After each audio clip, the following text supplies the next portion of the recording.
Zenner, welcome to Digital Markets Research Hub. I'm meeting you for the second time, and it's great because so much is going on in the European Parliament and also in the clusters which you either direct or very actively contribute related to the development of European policy in the sphere of digital. Everybody is speaking about it. It's time also to act. And your initiatives are one of those which somehow try to boost the real uh, field dimension, not only theoretical discussions and political manifesto. So we will be discussing in detail one of your latest initiatives. But as a starting question, let me invite you maybe to offer kind of a general reflection of where we are in 2025 in this kaleidoscopically changing reality. Yes, first of all, many thanks for your invitation. I still remember fondly our first session, our first podcast, and our really good exchange back then. So, really looking forward to do it now a second time. To your question, yes, so let me maybe start in 2019 because my boss Axel Voss here in the European Parliament and we are really working now for many years, even before 2019, on this topic of digital sovereignty, strategic autonomy, and so on and so on. So already back then, we were saying it's now really time to make bold steps forward to really digitalize our economy, our society, the whole European Union. And already back then in 2019, was a lot of evidence, a lot of data that the European Union is actually not doing really good. Already back then, we were far behind the United States. China became more and more mighty and was overtaking us in many, let's say, tables and diagrams and so on.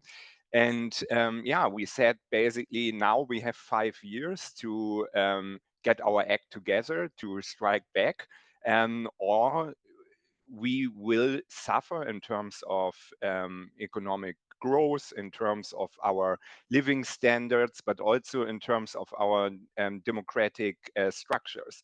And now fast forward to 2025. So those 4 years, 5 years that we were giving ourselves back then have passed.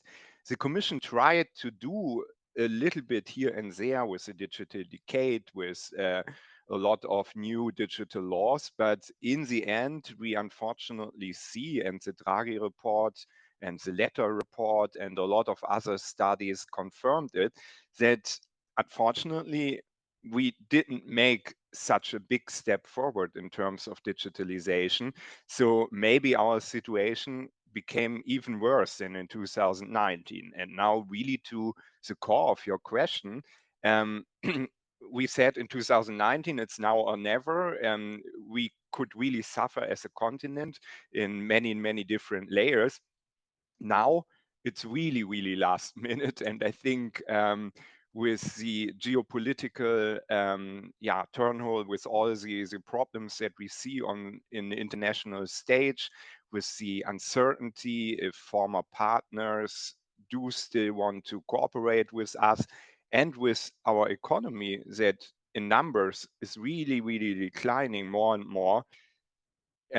We need to do something. We need to change something, not only in the digital field, but more broadly. And this is indeed what was our last big report all about the European way, but also the Eurostack before was going about this topic. And as I said, the Draghi report, the Letter report, and so on. There are so many reports out there that are all saying the same. Europe needs to get their act together. Time for bold reforms are now. If we are not doing it, um, it could become really an existential problem for our continent. The trick with this is that it's hardly visible, tangible for ordinary people because we started with such a high position and this strategic development of the continents is so slow in terms of kind of Yes. in comparison to human life that we don't observe this significant decline in our role in comparison to other mighty jurisdictions. Let me ask you then, Kai, how do you see the mood in the new parliament? Is it more proactive? Is it more willing to contribute meaningfully, or it's just the same manifesta and slogans and loud messages Yeah. without really making the hands dirty and trying to do the work? Yes. So definitely the last thing you said should happen, and to start with something positive. I really feel, and this is something that keeps me, yeah, positive and keeps me very energetic and forward-looking, because I do feel and I do see outside the European institutions, even more from companies, from civil society, academia, and so on, a really growing group of people, maybe already a majority of people, that is aware of this, yeah, difficult transition periods that we are in the digital field, but also, as I said, in general terms, that the European Union really needs to change its ways of doing politics, of addressing certain issues that could become rather problematic for us as a continent, for us as a democratic system. So this is good. And as I said, outside the EU institutions, it's happening, but also inside the European Parliament, the group of people that is aware of the challenges, that wants to do proactively something, that also finally is willing to push away ideology, some core ideas that they always had, in order to really go forward in a pragmatic way, in which you can find a broad majority and so on. It's really growing. So this is good. The negative point is that, unfortunately, in my view, the role of the parliament is being weakened because of the power grab of the European Commission. So the European Commission is getting more and more mighty. You see it now, for example, with the deregulation, with the simplification agenda, and basically all the programs that the Commission is proposing. It's very often completely on their own. They do not really exchange with the parliament or with the member states before they are doing it. And well, it can change maybe now that they are making the proposals, that maybe some of them are also legislatively, and then of course there is a trialogue, a discussion in the parliament and in the council. Hopefully this will happen, but right now, for the parliament, it's a rather strange time, because we are waiting basically non-stop what the commission is doing. We are kind of powerless. There are a few own initiative reports with which the parliament is hoping that they are determining a little bit, or shaping a little bit, the course of the European Commission. But yeah, otherwise there is not much we can do. And this is why you see a lot of, yeah, let's say, um, public activities. So parliamentarians traveling around the world, or um, receiving some delegations from non-European countries in Brussels, or writing publications, writing books, and so on, because this is at the moment the things that the parliament actually can do. So it's a really, to the bottom line, it's a really strange moment in this policy cycle, or in this election cycle, um, because of a lack of activities within the parliament. And your recent paper, which has generated quite significant reflections and feedback from different stakeholders, the European Way, a blueprint for reclaiming our digital future, is a collective work where you have really impressive list of contributors. Yeah. Maybe, and also it proposes six specific concrete reforms. So we will look at the reforms, but maybe let us start with contributors. How do you put Yep. together this group? Yeah. So every person has some strengths and some weaknesses, and I have a lot of weaknesses or things that I cannot do very well. But I would say one of my strengths is that I normally can do quite well with a lot of different people. And since I'm rather centrist and pragmatic, I do understand, let's say, um, the opinions of rather conservative people, but as well of rather green or social democrat people or liberal people and so on. So I'm talking basically with almost everyone. And since I'm now here in Brussels for 11, 12 years and in the political field for the same amount of years, I would say I have a rather huge network. And yeah, also I'm very active engaging with this network over the months, over the years. And yeah, some of the co-authors were actually just people that I exchanged with a few times and where I knew that we were thinking rather similarly, that we were, for example, disappointed with a lack of reforms or with a lack of engagement of certain political players and so on. And this is how the whole project started, that we had a smaller group of people. Back then it was more EPP, so from our political party, like Eline Chivot, like Dimitar from the Martin Center, and so on and so on.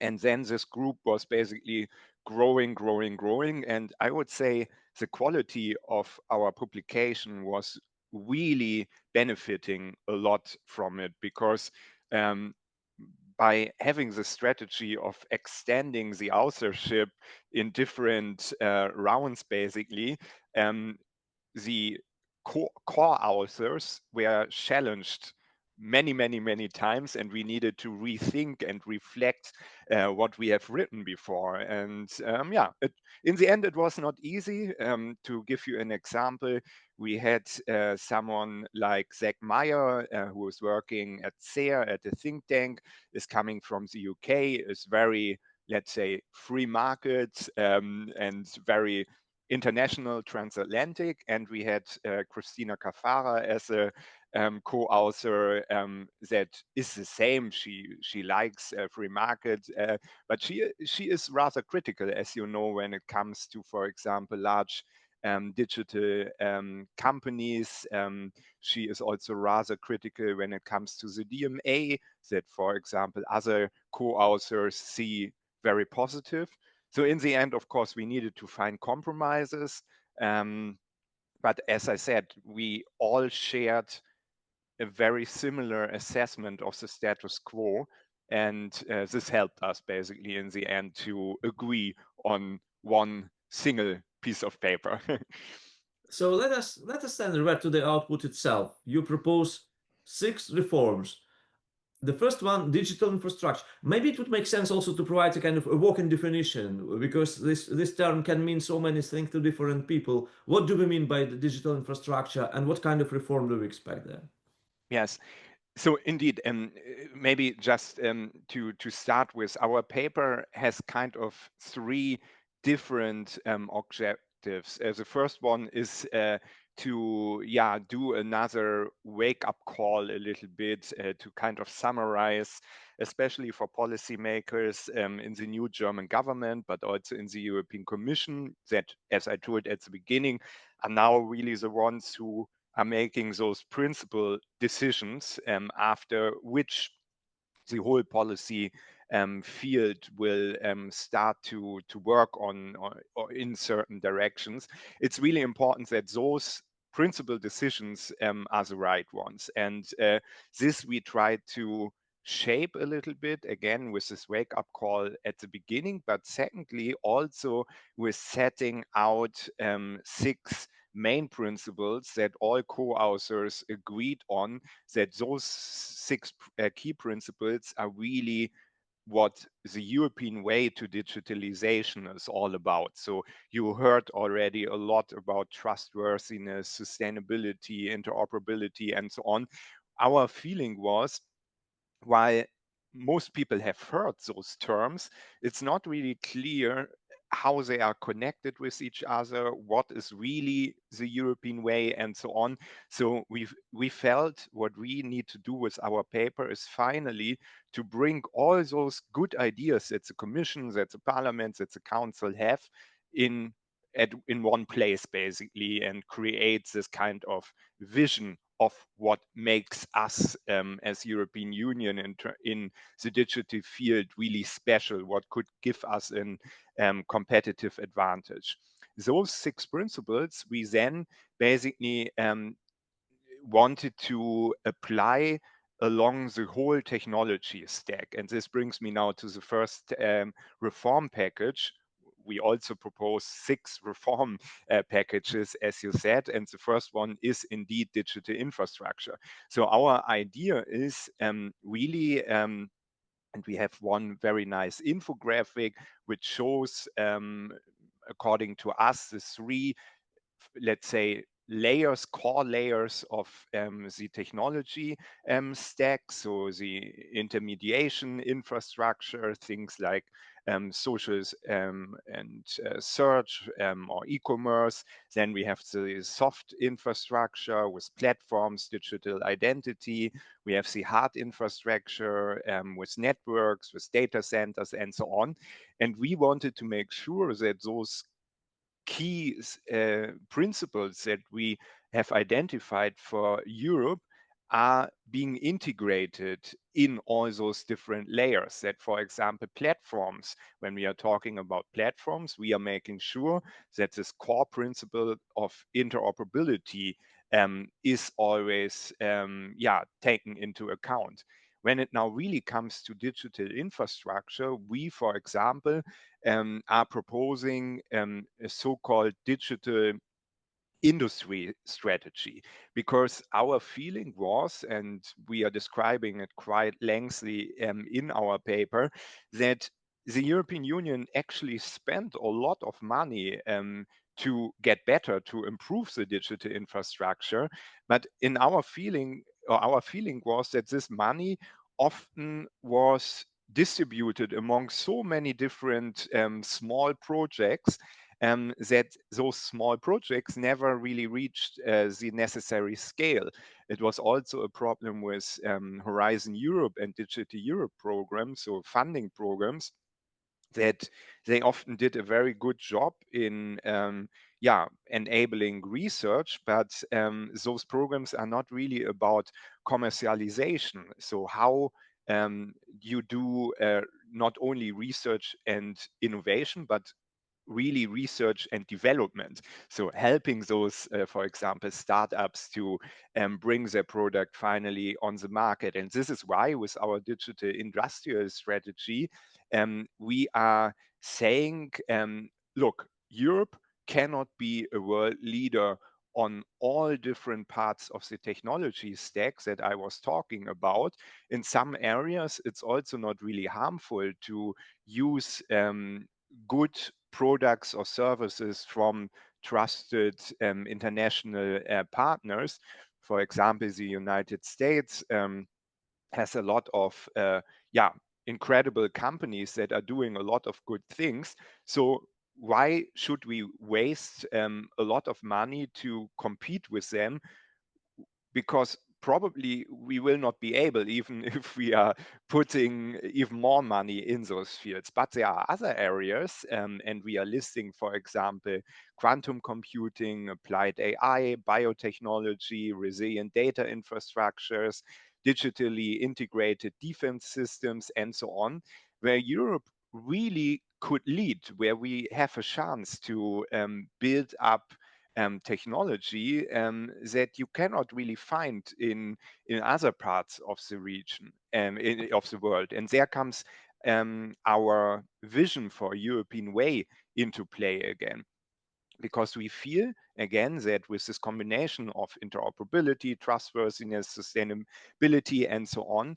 Europe really could build up a kind of commercial brand and create or leverage a competitive edge with technology that non-Europeans are also saying is worthy to buy because it's more green, so less energy consumption. For example, data protection standards are higher than when it comes to Chinese or US American technology and so on. But going back to the digital industrial strategy, it's all about to find niches, to find areas where this makes sense, where we could create such an or leverage such an advantage because we have some strengths in this area where, for example, US tech companies are not already dominating. So there are certain gaps. There is no global leader in those fields. So what we call for, especially when it comes to digital infrastructure, is not for protectionism, isolation, or whatsoever, but to be extremely smart, um, to try to build something on our own where we as Europe could really become a leader. But don't become a leader everywhere because this is crazy ideas that is not possible to implement. I will revert back to this issue, to this kind of how to design the strategy once we discuss all the six. So Yes. the second one, I imagine, is one of the ways to do it. The Yeah. essential, quintessential precondition how to achieve the scale is to building up the digital single market. Yeah.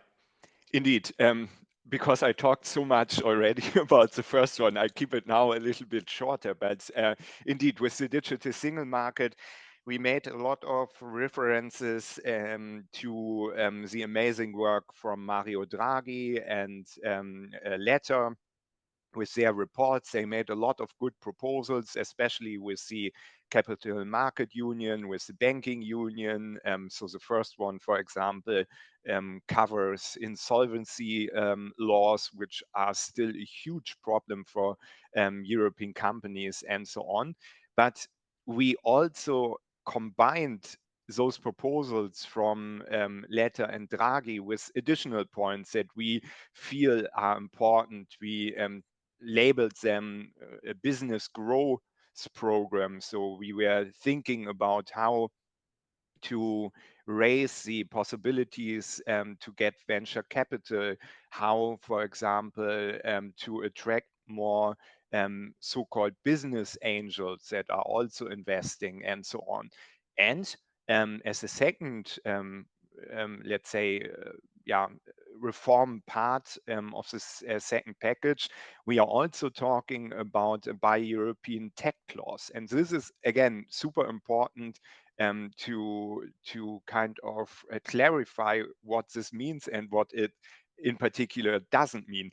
Again, it should not mean that our public sector is only allowed to buy European technologies in all cases, but what we were thinking about that in some areas of the technology stack, it is maybe it can be described a little bit with laziness, with being unaware and so on, because there are actually quite good European alternatives on the market that often face the problem that they are unable to scale because especially the public sector is just always going for the market dominant player.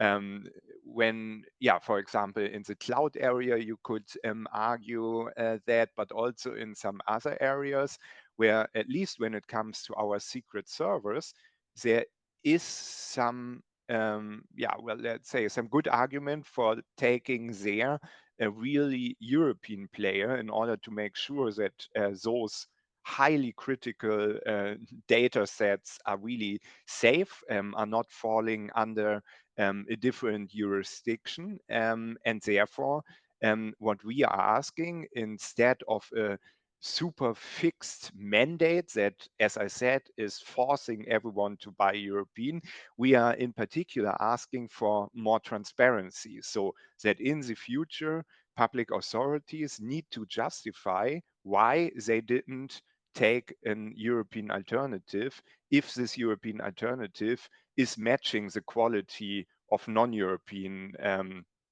companies. We think with that there would be really a big step forward because probably a lot of our European companies that are so far often losing out on public procurement could finally get another pot of financial support. And complemented those two items would be with a really rethought EU competition policy toolbox. We are thinking about adjustments in merger policy, in shorter timelines, and actually in a much broader scope when a competition authority is evaluating a certain case where there might be anti-competitive behavior of a large company.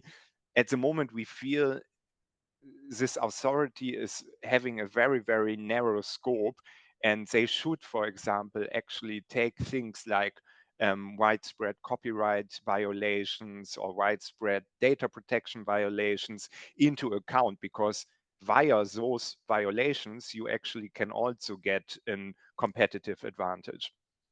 One has to acknowledge your diplomaticity because, as you said earlier, I recently had an interview. It's not published yet with a competition in-house lawyer of Siemens, Yes.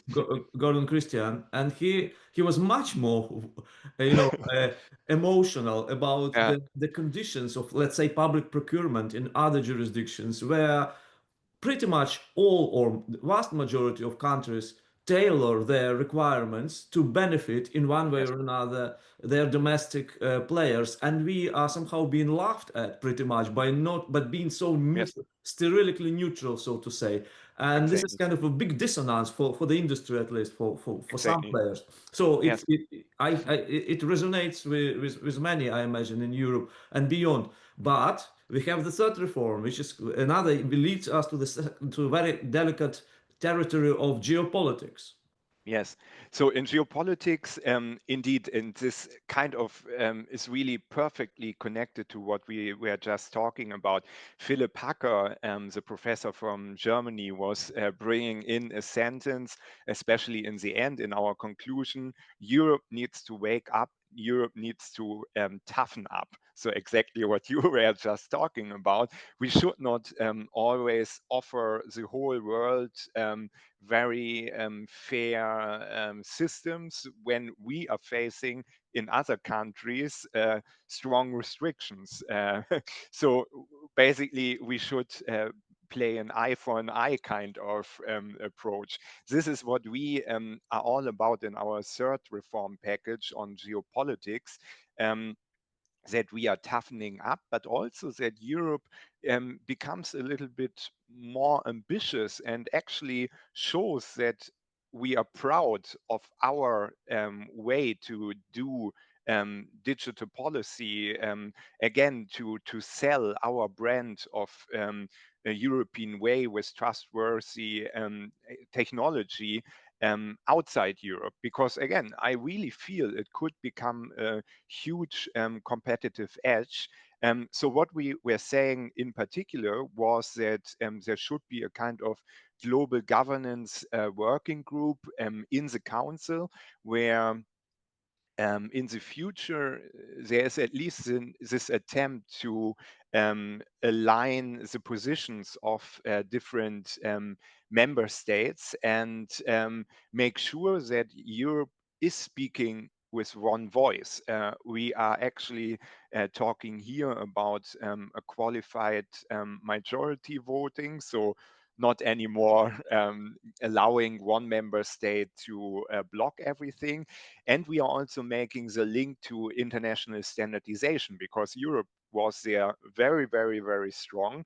But companies from Europe, but also politics, are not really taking this so serious anymore. And we see already what kind of disadvantage this situation is creating. So we are saying there needs to be an European commissioner for standardization that is really trying to make sure that our European way is being presented in every and each standardization group, that every of those principles that we were talking about is, for example, yeah, integrated in data transfer standards, or now in JTC 21 in the AIX standards, and so on. We were also talking about creating a list of trusted international partners. In the United States, there is a non-NATO ally list that we actually found quite interesting and we are kind of copy pasting.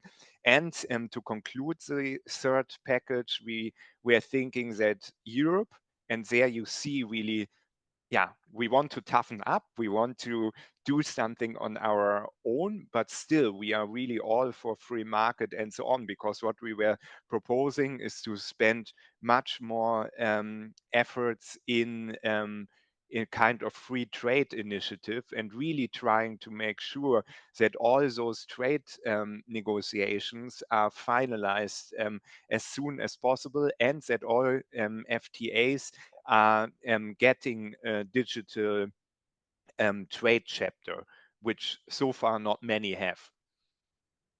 Reform 4, good governance. Yes. Here I could talk forever. So again, I try to keep it small. This part is not 100% only about digital policy, but is going more in the direction of stopping a development that I was mentioning at the very beginning of our podcast, that at least I have this feeling that the Commission is becoming a bit too powerful, that Parliament and Council, at least when it comes to deciding on the main policy goals, are not really playing a huge role anymore. And as you remember in our last podcast, I also criticized quite heavily the way legislation is being produced right now, that it's all about speed, about creating a fast success that you can sell easily via social media. So we were really thinking, and they are all co-authors were agreeing, we need to stop that. We need to make sure that the policy cycle yeah, is kind of following clear rules. So rules of good governance, of better regulation. And one of the proposals that we were making is to actually remove the regulatory scrutiny board. It's part of the European Commission, and make it or transform it into a new EU institution. So something like the Commission, like the Parliament, and so on. And this new institution would make sure that all other institutions are playing by the rules. So it's a little bit like Olaf when it comes to financial crimes, or the ECJ, our court system, and so on. We really feel this is necessary, especially in times of social media where everything becomes so emotional and procedures are not so sexy anymore, and we need someone who is forcing us to still stick to procedures. To In a similar way, we also feel that there should be a digital enforcement agency.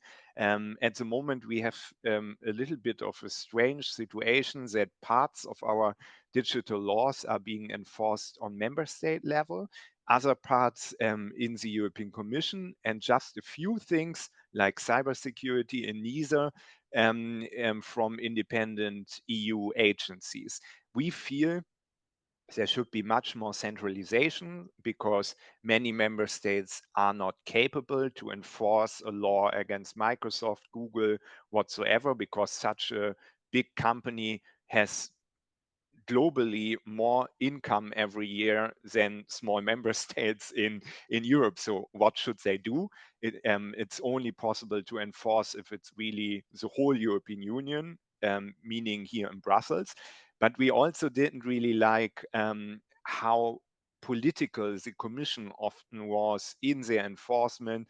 They are often very careful and so on and so on. And you see from what I'm saying, I'm really an idealist. I believe in things that should be done in the right way, and I do um, yeah, I accept that there are sometimes broader political narratives that should be included in a final decision, but not as much as it's right now happening. So I really believe there should be like an anti-corruption task force. There should be something that is really independent, that is not considering large investments of a US tech company in a certain country and therefore saying we don't enforce because we don't want to put at risk those investments. And to conclude this point, we were thinking, okay, we need to help companies with compliance because the Draghi report, the letter report, and all others are really correct when they are saying there's too much out there. Those rules are not really interconnected, they are not coherent, and all those companies that want to play by the rules are actually not really able to do so. So what we are saying is, of course, here and there, omnibus and deregulation makes maybe sense, but even better, it will be to use automated tools, regulatory sandboxes, and so on, to help those companies to do what is said they need to do. Uh, the fifth reform concerns energy supply, a Yes, critical element of digital success. yes. Yes, here we had a little bit of discussions between us co-authors because some of them were saying, no, it's not really digital. We should really focus on the digital core topic of our paper. But here I was quite strong and played the card of organizing the whole paper because I really said, no, this is for me a red line. We need to talk about energy. And some of the co authors were supporting me there also quite strongly because if you, as a policymaker or as a staffer like I am, if you are talking with stakeholders, you are always listening. Especially conservative liberals, you cannot do good business as digital company because of overregulation, lack of talent or lack of skills, and high energy prices. So for me, to not talk about energy would be really a kind of big gap that I couldn't accept. So what we put in our paper in the end were three let's say sub reforms in this whole fifth reform package. The first one was without ideology, thinking about midterm, long term, but also short term solution when it comes to energy supply. How do we make sure that companies in Europe have access, constant access, reliable access to energy and do not pay crazy high prices? As a German, it is probably necessary to talk about nuclear power, and at least if we don't want to do it in our country, accept that other countries want to do it that way. So again, removing ideology out of politics, it's one of my main points. I don't like ideology, and I think this point is really important in order to build up this resilient digital economy that we are all dreaming about. The second point, it's also very much about ideology, not this time green ideology, but more EPP, conservative ideology. We have a lot of people in our party that would like to get rid of the Green Deal about our climate protection goals. I think personally, and my boss also, Axel Voss, that this is not a good approach because many companies invested now a lot of money already in this green transition, in reaching climate protection goals. And again, as I talked about, to offer digital products that are more sustainable than in other regions could also create a really powerful commercial brand. So what we are saying in this reform package is make use of let's say the green digital twin transition and really think it as one thing. So far, it was separated. There was the green and the digital transition, and there is, for example, the digital decade, which is a program that is trying to foster a lot of investments in digital. And we are now saying we need to put green into it. So we need to integrate in the digital decade green goals or sustainability goals in order to, for example, allow our companies to merge their investments in both areas and really to create those combined products that are that are kind of following both needs. And the third and final point is all of that is only working with a strong electricity market. It's not one of my areas of expertise, but the co-authors were all saying we need to make sure that, and it's also in the Draghi report, I think, that there is one joint market, again, with one authority that is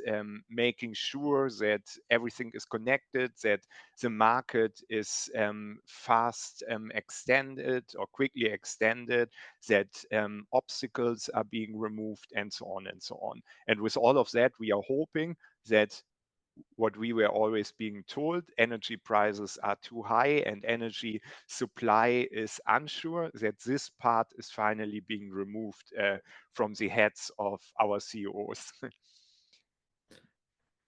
And the last reform which is being considered or suggested is digital skills and talents, the common denominator Yes. for all these previous five. Exactly.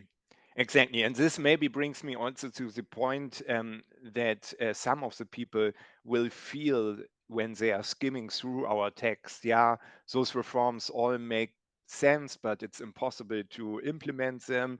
Many of those points have already been discussed for some years. Why should it now be possible to finally overcome those obstacles or political gridlocks and so on?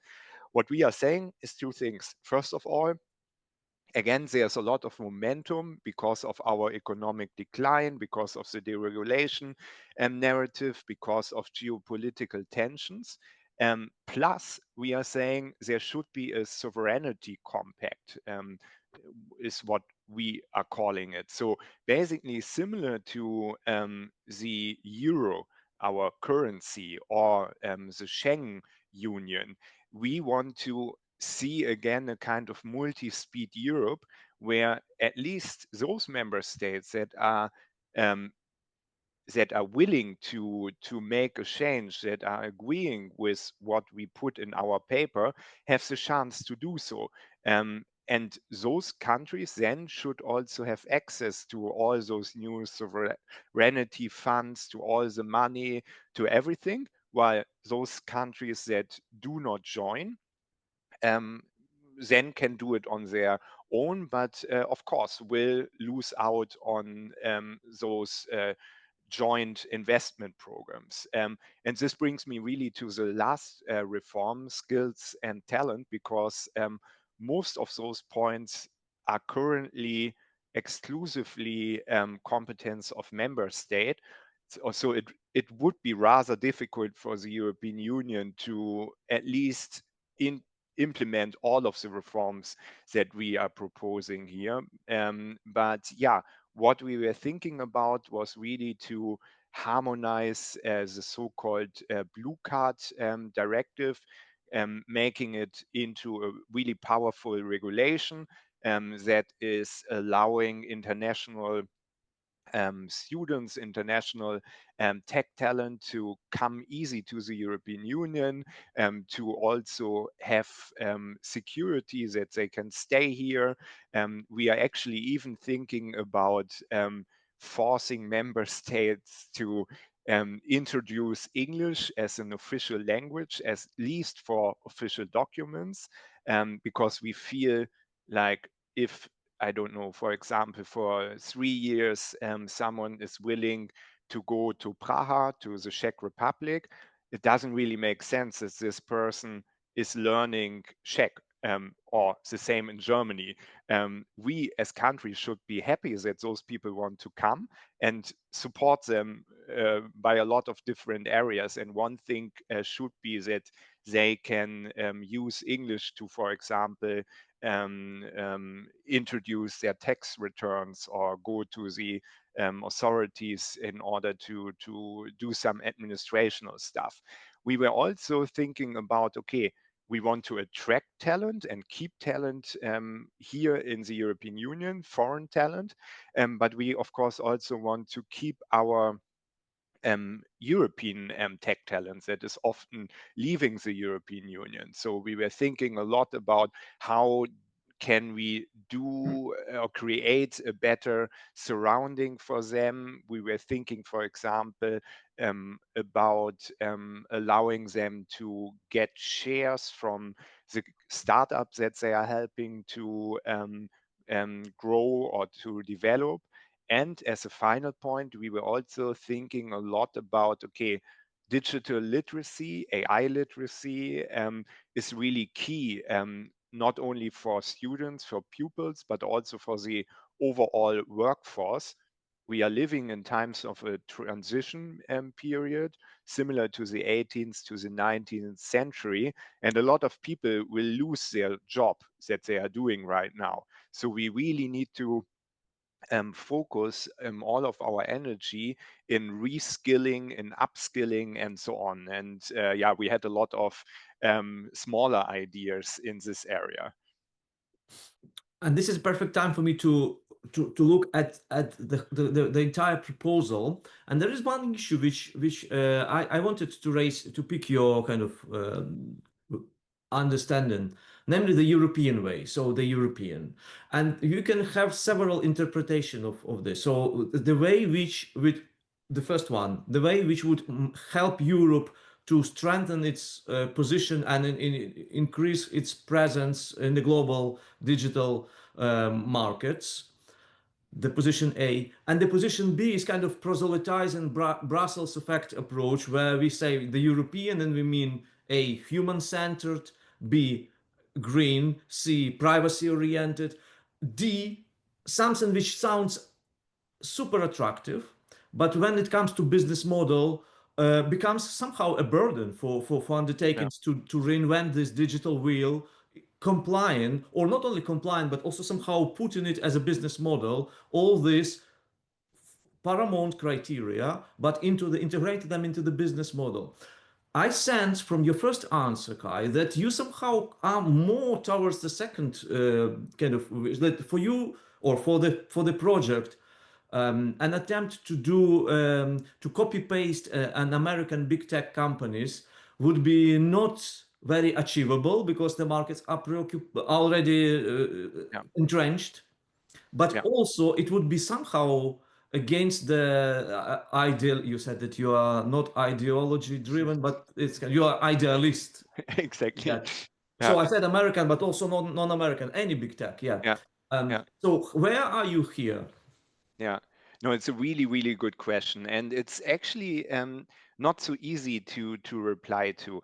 Definitely, I really believe that our market structure is completely different to, for example, the US American market structure, the Chinese market structure, and so on. And I'm maybe it's also my German background. I think we should be proud of our SME dominated economy, which is one of our principles, the sixth one, that we are saying we are kind of purpose driven, we are having a decentralized economy. Yeah, that we are really not Digital SME Alliance, Sebastiano, one of the co-authors, was saying we are not creating off-the-shelf products or general purpose products, basically, that can be used everywhere, but we are really going in, for example, certain regions with very specific demands and are kind of constructing, manufacturing a product or offering a service that is really a perfect fit to this specific regional or situational demands that this company is becoming. So in general terms, I really feel this should be our European way. So this should be how we are, um, let's say, presenting ourselves on the global market. And this, of course, means that logically, we probably will not create a European big tech company and so on. Um, However, I would say, and this was also in the quote for the Financial Times that you see at the very end of our paper, um, we always try to not make absolute statements because all of our co-authors agreed that the world is not black and white. There are a lot of grays, and therefore, even this general rule that I was just giving is probably applicable to many parts of our economy, but there are probably some parts of our economy where the situation is a little bit different. So when we are now going back to the technology stack, um, again, our idea would be to really make an overall assessment in order to find out in which market segments, in which areas of the tech stack, a certain, let's say, plan makes sense. So in some areas, maybe it really, I'm not a telco expert, but the Draghi report, for example, was saying we have too many telco companies. We need to merge. We need, I don't know, instead of 40 European telcos, we should only have 4. Again, not being an expert, but at least theoretically, it could be the case that in the telco communication area, this is really what is necessary. In the cloud area, um, Francesco from Dynamo and the former Gaia X boss is making, I think, a rather convincing proposal that we have a lot of different cloud, European cloud companies, and therefore a federated system is much better. Again, something completely different to what I just talked about. Then in our paper, we also talked about an Airbus example. So even more a kind of big tech example where you are really creating a global player. Airbus became more powerful than Boeing, and putting basically all the resources in one, for example, joint venture, and really trying to scale up as soon as possible. This probably only makes sense um, where's there an area which demands high investments, a lot of investments that a small company is probably not able to do, where it's really all about scaling up as soon as possible. And then there will be a lot of other scenarios where, again, it's probably just wise to have a lot of different players in accordance with our European way that are trying to compete with each other and that are um, meeting very specific market demands from different regions and so on. And just to give you a final example, there I think Mistral, the foundation model company from Paris, is actually now doing something very smart. They have realized that there are a lot of English speaking foundation models. 65% plus of all content in the internet is English when it comes to languages. So Mistral is now trying to build up data sets for their foundation models that are, for example, matching Slovakian language, Italian language, and so on. And Europe is all about diversity, not only when it comes to languages. So offering different foundation models for smaller member states in particular makes a lot of sense, and I would argue show exactly what the European way is all about. Sounds very convincing indeed. So let us agree to monitor periodically the development of this strategic steering and see how they are being implemented in reality. Let me invite you to have a look at the project which is at the heart and the core of this of digital market people uh, Yeah. coming from competition perspective, namely the DMA. So Yes. we already have this, first period where people reflect upon the performance because there are already some indicators. What do you personally think about the success of this ongoing project? And what do you sense of the mood in the parliament? How satisfied the EMPs are about it? Yeah. So I think within the European Parliament to start, there are probably different camps. Certain people are satisfied. For example, Andreas Schwab, the creator of the DMA, sounded quite happy with the outcome. He commented that, yeah, it's a first step, that maybe the fine or the penalty is being seen as rather low, but we need to consider that it was one of the first rulings, that it's just the start. And again, if these companies are not following up, the penalty can also rise and so on. Um, and I think there yeah, there are a lot of good arguments that are basically for this understanding or for the statement. Um, a lot of other MEPs, however, were rather disappointed. They were hoping for more.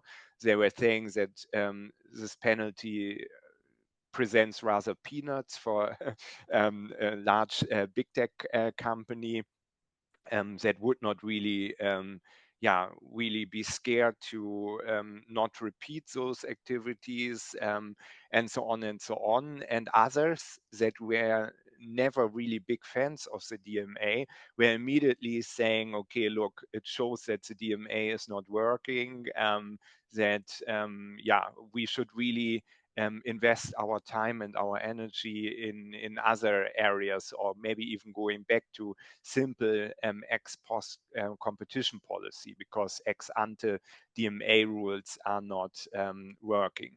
As I said, I do have sympathy for the statements of Andreas Schwab. I always feel like new methods or new instruments need a little bit of time to also, yeah, allow people that are working in DMA enforcement to get better experience, to work better together, and so on and so on. One of the problem for DMA DSA enforcement is, of course, that the capacity building is still ongoing in the European Commission. They just put now an advertisement out in order to hire 60 more people for DSA enforcement. So we are really not there yet. Maybe one last point that I want to make, and that is a bit more critical, is going back to our digital enforcement agency. We really feel, all of the co-authors, that enforcement could be even more strong if, as I said, it's no longer political. So if you have a non-political digital enforcement agency with an expert on top, similar to ENISA, similar to BEREC in the telco area, probably you would have a much tougher penalty, I could imagine. And it would definitely also help to better bring together all those different actors, because now DMA, DSA enforcement is very much separated from the AI office, AI Act enforcement, from Data Act, GDPR, and so on.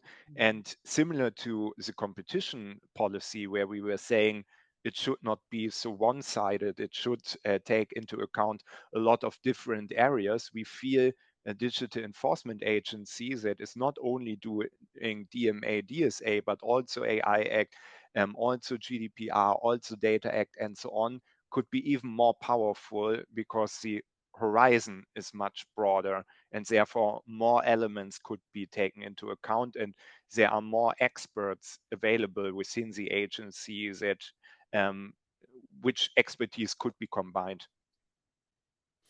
My last question, Kai, is an invitation to share your recommendation to students. You live in this environment 24/7? You observe the skills which are of higher demand, the skills which become kind of atavism, which are not as much needed these days. What would be your recommendation to people who are graduating, completing their law degree in European universities? Yeah, it's a good question. I think Brussels still has a lot of opportunities, especially for young professionals, to really dive into a very complex ecosystem, learn a lot in a very short period of time. If I would be basically again at the start of my career, I would definitely do the same. Like back then, I would go to Brussels because I feel, especially in digital policy, it's a place to be. In Germany, in the Bundestag, in our parliament, not much is decided anymore in digital policy. All the main decisions are happening here.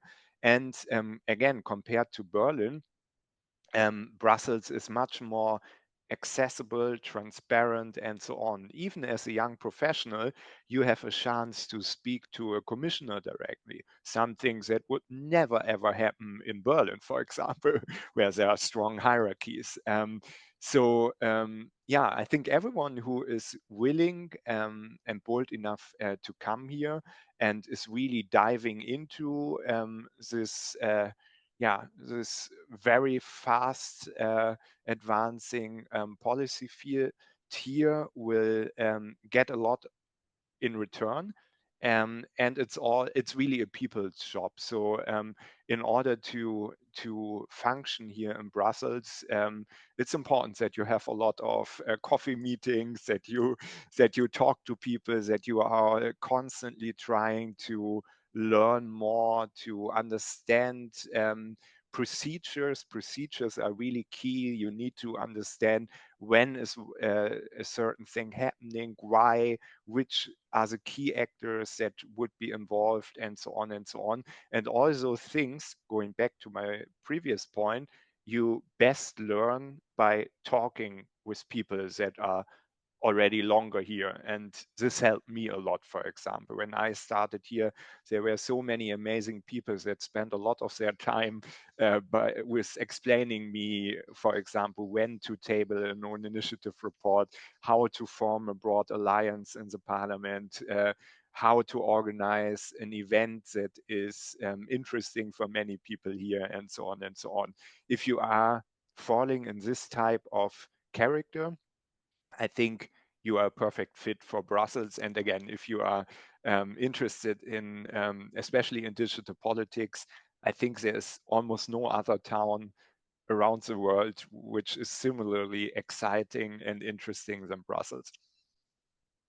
Kai Zenner, thank you very much indeed for sharing your great ideas with all of us. Thank you for the invitation.